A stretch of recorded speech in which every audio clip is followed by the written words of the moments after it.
ক্ষমতা হারানোর 1 বছর পর গোপনে আবারও সক্রিয় হওয়ার পায়তারা করছে নিবন্ধন স্থগিত থাকা আওয়ামী লীগের নেতাকর্মীরা। ইতিমধ্যে দেশ জুড়ে নজিরবিহীন তাণ্ডব চালানোর আশঙ্কা জানিয়েছে আইন শৃঙ্খলা রক্ষাকারী বাহিনী। সে সাথে বাড়তি সতর্কতা জারি করে দেওয়া হয়েছে সতর্কবার্তা।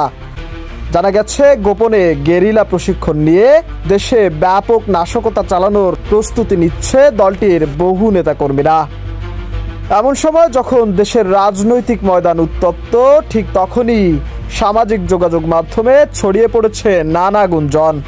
দেশের বেশ কিছু নন ভেরিফাইড চ্যানেলে উঠে এসেছে সেনাপ্রধানের নির্দেশে দেশে ফিরছেন গণহত্যায় অভিযুক্ত সাবেক প্রধানমন্ত্রী শেখ হাসিনা, যেখানে দাবি করা হচ্ছে প্রধান উপদেষ্টা ডক্টর মোহাম্মদ ইউনূসকে বুড়ো আঙুল দেখিয়ে শেখ হাসিনাকে ফিরিয়ে আনার নির্দেশ দিয়েছেন বাংলাদেশ সেনাবাহিনীর দায়িত্বরত সেনাপ্রধান জেনারেল ওয়াকারুজ্জামান।